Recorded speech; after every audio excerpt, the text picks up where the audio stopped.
I was 12 when my world turned upside down. That morning started like any other. Dad kissed me goodbye before heading to work at the construction company where he was a site manager. Mom barely looked up from her phone as he left. I remember thinking how strange it was that they used to be so different with each other. My name is Melanie Carter, and that was the last time I saw my father alive. He collapsed at work that afternoon, a massive heart attack, they said. I was in math class when the principal called me to her office. Mom was already there, her mascara perfectly intact despite the news she'd just received. "Your father's gone, Melanie," she said, her voice steady. Too steady. I broke down crying, but Mom just sat there, patting my back mechanically.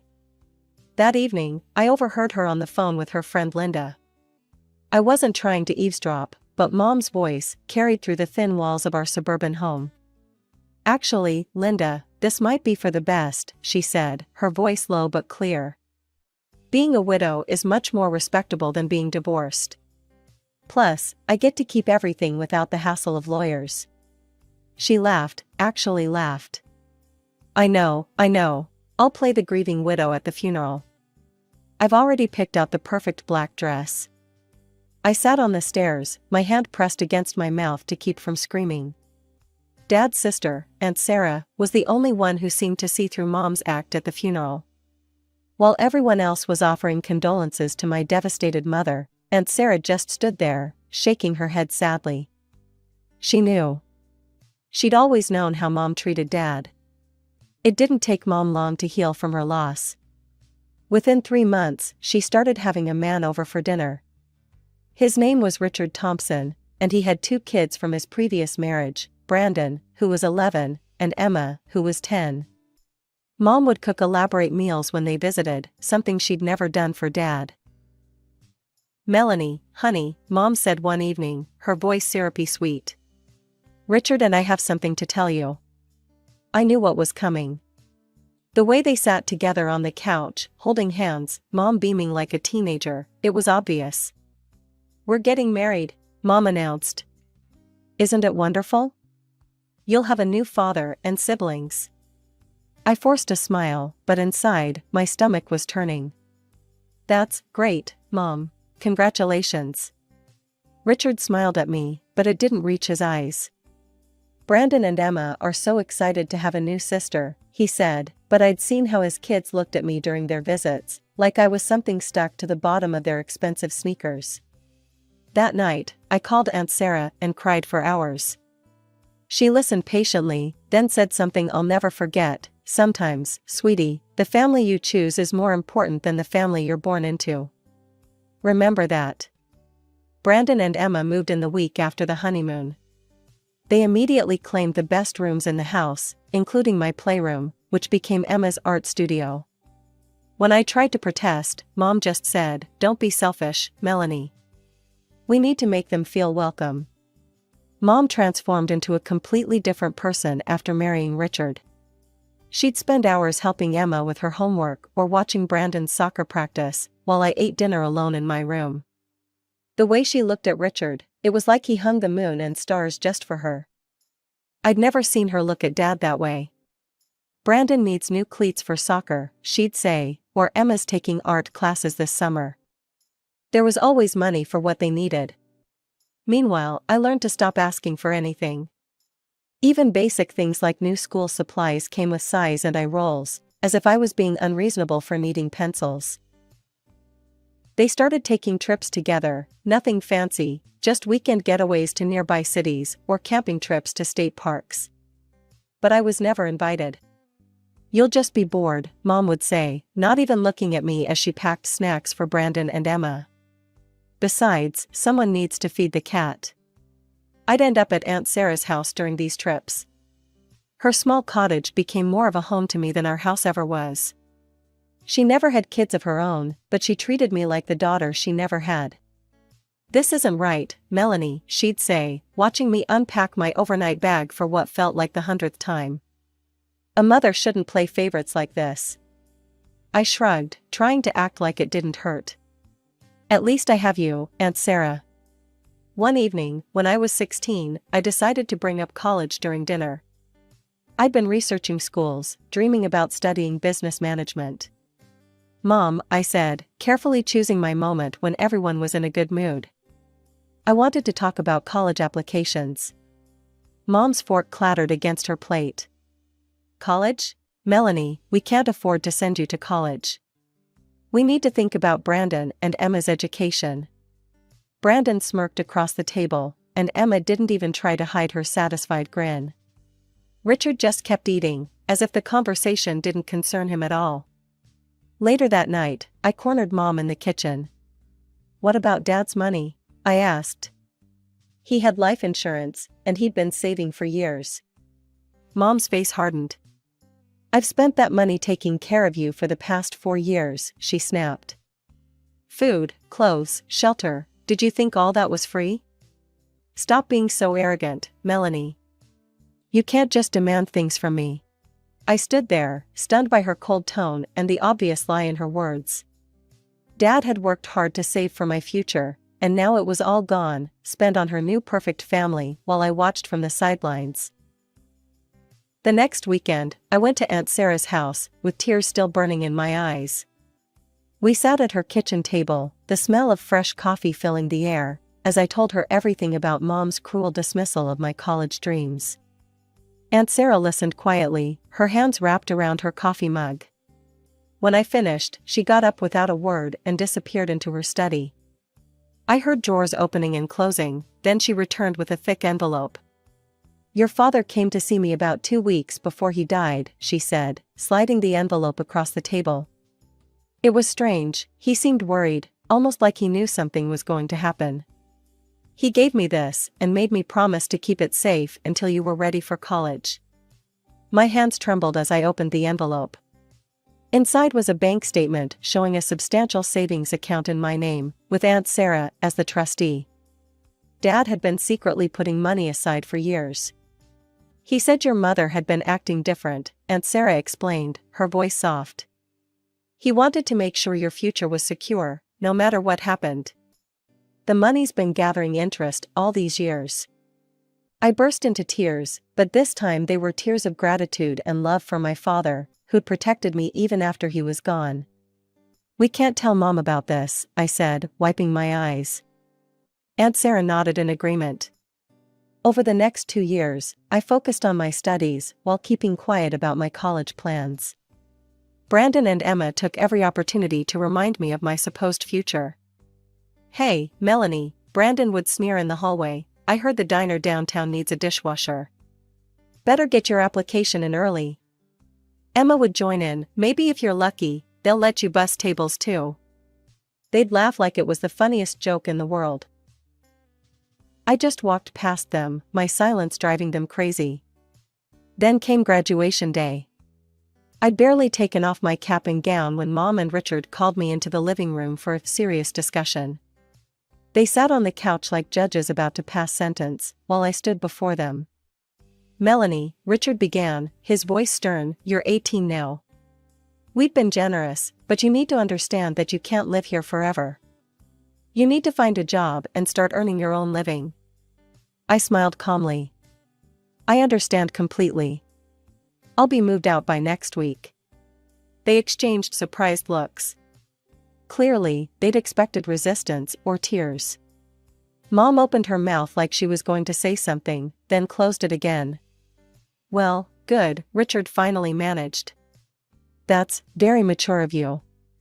Neither of them asked where I planned to go or how I would support myself. They were too relieved that I'd agreed so easily to risk asking questions that might complicate things. Moving day arrived faster than I expected.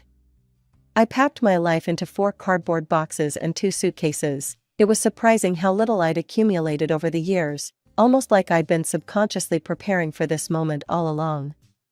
Aunt Sarah pulled up in her blue Honda at exactly 9 in the morning.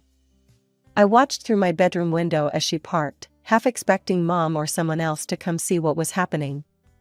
But the house remained silent, even though I could see movement behind the curtains of Emma's room. As we drove away, I watched my childhood home shrink in the side mirror until it disappeared completely. I didn't cry. Instead, I felt lighter with each mile we put between us and that house of carefully crafted pretenses. I spent that summer working at the Sunshine Cafe, serving coffee and sandwiches to regulars who always tipped well and treated me like family. The owner, Mrs. Peterson, even let me pick up extra shifts when I wanted to save more for college expenses. September came, and I boarded a plane to start my new life at Marshall State University, 3 states away from everything I'd known. The business management program was challenging, but I threw myself into it completely. My roommate, Jessica, became my first real friend since middle school. She didn't know my whole story at first, but when she did learn about it, she just hugged me and said, "Their loss, girl, their loss." Mom's Facebook page became my window into the life I'd left behind. There they were, the perfect family, smiling at Brandon's soccer tournaments, celebrating Emma's art show victories, taking vacation selfies at the beach.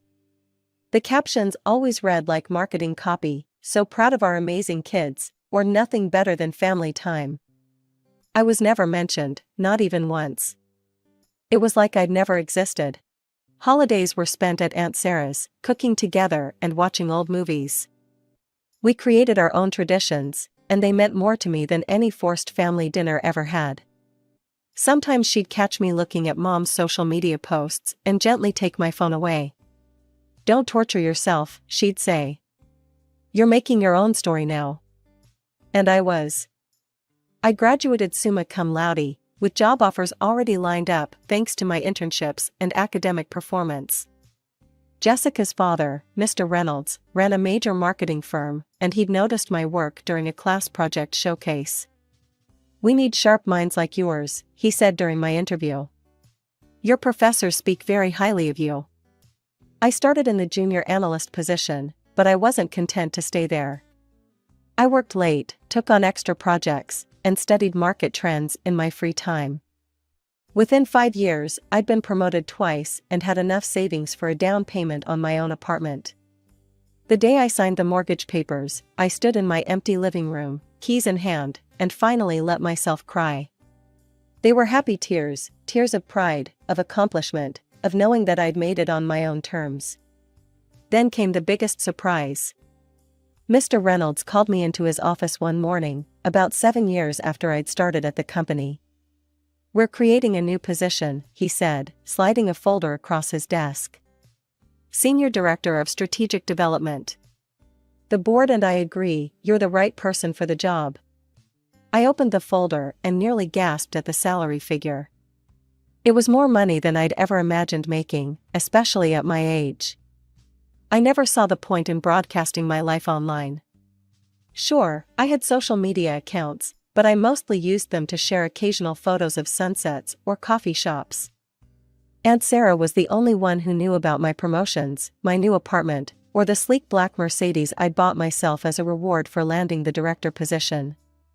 "You've earned every bit of it," she'd say proudly whenever I shared my achievements with her. Meanwhile, Brandon and Emma's social media feeds were like endless highlight reels of mediocrity. Brandon would pose next to his used Hyundai Elantra with captions like "Living the Dream," "Blessed," "Luxury Life," while Emma shared photos of herself at the local mall, tagging designer brands she clearly couldn't afford. One post particularly made me laugh, Brandon standing next to his car at some local car show, writing, "When hard work pays off. Success, entrepreneur." I was reading this while sitting in my Mercedes AMG, worth more than his annual salary, but I didn't feel the need to prove anything to anyone. Then came the message that changed everything. It popped up on my Facebook one Tuesday morning. "Melanie, it's your mother. My 55th birthday is coming up next month, and I'm having a celebration at an expensive restaurant, Le Blanc. You've probably never heard of it. I expect you to attend. It's on the 15th, 7 p.m. sharp. Don't embarrass me." I stared at the screen, reading the message multiple times. 12 years of silence, and this was how she reached out? "No, how are you?" No attempt to bridge the gap. Just a command to appear at her party, with that subtle dig about the restaurant's price point. I almost deleted the message right there. But something stopped me, curiosity, maybe, or the desire to see what would happen. I called Mr. Reynolds and requested a week off, then booked a flight to my hometown. That evening, over tea in her cozy kitchen, Aunt Sarah asked the question I'd been pondering myself: "What are you planning to give her?" I smiled, pulling out my phone to show her the confirmation email. A luxury vacation package to the Maldives. 2 weeks at a 5-star resort, first-class flights included. Worth about $15,000. Aunt Sarah's eyes widened. "Melanie, that's too much. She doesn't deserve it." "Oh, I know she doesn't," I laughed, taking a sip of tea. "But can you imagine her face when she realizes what she's been missing all these years?" The daughter she threw away turned out to be more successful than she could have imagined. I want to see her reaction when she realizes just how wrong she was about me. "You're a little bit evil," Aunt Sarah chuckled, shaking her head. "I love it." The evening of Mom's birthday, I slipped on my Chanel dress, elegant in its simplicity, with a price tag that could have bought 10 of the flashy outfits I spotted later that night. I deliberately took a taxi to the restaurant, amused by how this would play into their assumptions about my life. Le Blanc turned out to be exactly what I expected, the kind of place that impressed people who'd never eaten at a truly high-end restaurant. The kind of place that served frozen seafood but put gold leaf on the desserts. I'd had business dinners at places that made this look like a diner. The hostess led me to a private room where the party was already in full swing. Mom sat at the head of the table, wearing a sequin dress that sparkled under the chandelier. Richard was beside her, and Brandon and Emma flanked them like royal heirs. The rest of the seats were filled with relatives I hadn't seen in over a decade: Aunt Linda, who used to pinch my cheeks too hard, Cousin Rachel, who always bragged about her kids, and various other faces from my past. Mom's eyes barely flickered over me before her lip curled slightly. "Oh, Melanie, you came. You could have dressed up a bit more for the occasion." I took my seat at the far end of the table, watching the show unfold. Aunt Linda gave Mom a scented candle set. "It's from that nice shop at the mall," she explained proudly. Mom cooed over it like it was diamonds. Cousin Rachel presented a gift card to a local spa. "For a day of pampering," she announced.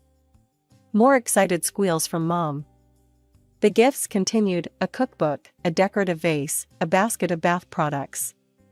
Mom treated each one like a precious treasure, making sure to emphasize how thoughtful and perfect each gift was. Then came Brandon and Emma's moment. They stood up together, grinning like they'd just won the lottery. "Mom," Brandon said, and it still felt wrong hearing him call her that, "Emma and I pooled our money to get you something special."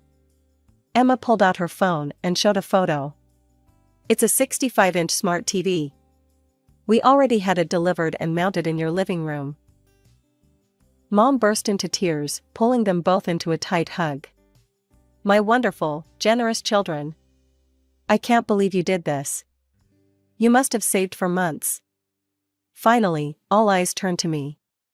I reached into my purse and pulled out a small, elegantly wrapped box. Mom's expression darkened immediately. "What's this supposed to be?" "Open it and see," I suggested quietly. But she didn't. Instead, her face turned red with anger. "This is exactly what I expected from you," she spat. "You show up here in that plain dress, probably the only nice thing you own. You take a taxi because you can't afford a car. And now you give me this tiny box? What could possibly be in here that's worth giving? A gift card to McDonald's?" She threw the box back at me. It skidded across the table, leaving a scratch in the cheap veneer. Brandon and Emma snickered behind their hands. Some guests looked uncomfortable, others seemed to be enjoying the drama. Richard just kept eating his dessert as if nothing was happening. I picked up the box calmly, brushing off the tablecloth crumbs that had stuck to its elegant wrapping. The room had gone quiet, waiting to see what I would do next. "You know what's funny, Mom?" I said, my voice steady. "In this little box is a receipt for a 2-week luxury vacation to the Maldives. First-class flights, 5-star resort, everything included. Worth $15,000. The color drained from her face. Emma dropped her fork with a clatter. That's impossible," Mom stammered. "You couldn't afford something like that. You're obviously lying." I couldn't help but laugh. "You'd know whether I could afford it or not if you'd shown any interest in my life these past 12 years. But let me catch you up, I'm a senior director at Reynolds Marketing Group. I own my apartment in the city. And that taxi you mocked? I took it because I didn't want to leave my Mercedes parked in this neighborhood." Brandon's mouth hung open. Emma had stopped giggling. "But since you're so convinced I'm a loser," I continued, tucking the box back into my purse, "and you clearly don't want anything from me, I won't spoil your birthday any further. Enjoy your TV, I hear the resolution is almost as good as the one in my home theater." I walked out with my head high, the click of my heels echoing in the sudden silence. The maitre d' called a taxi, and I headed straight to Aunt Sarah's house. She was waiting up for me, 2 cups of tea already steaming on the coffee table. I told her everything that had happened. "Some people never change," she sighed, shaking her head. "Your mother's always been more interested in appearances than reality." We were still talking when my phone started ringing. An unknown number, but I knew who it was. "Melanie, sweetheart." Mom's voice dripped with honey. "I do not know where she got my number. I've been thinking about what happened." "Have you?" I replied coolly. "Yes, and I realize now that I may have been hasty. If you're still willing to give me that gift, I'd love to accept it. We could use this as a fresh start. I want to be part of your life again. We're family." "No," I said, finally understanding something. "We're not family. We're just people who share DNA. And you didn't want to restore our relationship, you just want that vacation package." I hung up. My phone wouldn't stop buzzing after I left town. Mom called from different numbers, her cell, the house phone, even Richard's phone. When she realized I wouldn't pick up, the messages started flooding in. "Melanie, please call me back. We need to talk about this. I've been thinking about what you said about your job. Maybe you could help Brandon get started in marketing? He's very creative. Emma's been saying she'd love to intern at a big company like yours. It would look so good on her college applications. The house needs some repairs, and since you're doing so well." Each message was more transparent than the last. No apologies, no acknowledgement of the past, just an endless stream of requests and hints about my money.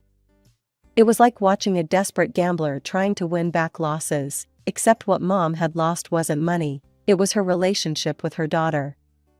I read each message with a strange detachment, like I was studying a case study for work.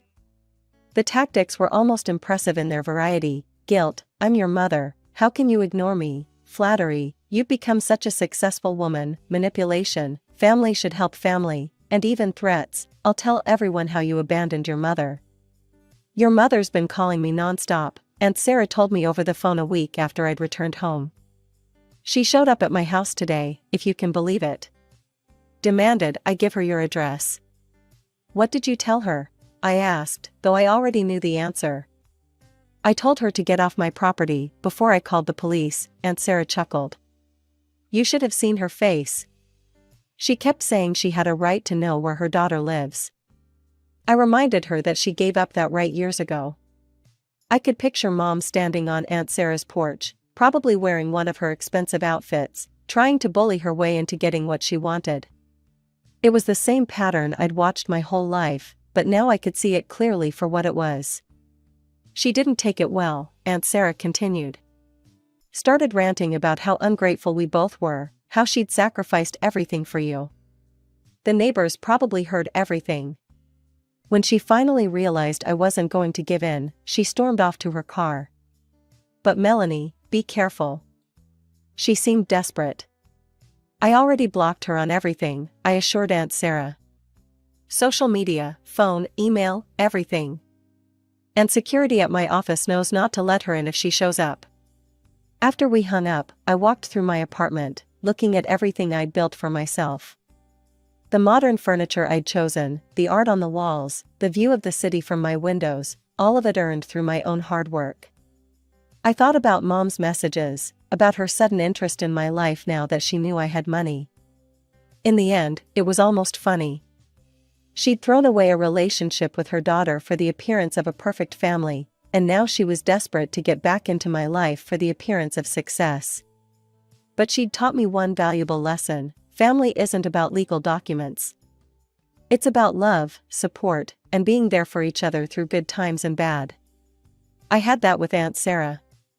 The next morning, I called the travel agency and changed the name on the Maldives vacation package to Sarah Carter. When I told my aunt, she tried to refuse, but I insisted. "You deserve this more than she ever did," I said. "You've been more of a mother to me than she ever was." Aunt Sarah hugged me tight, and for the first time in years, I felt like I was exactly where I belonged.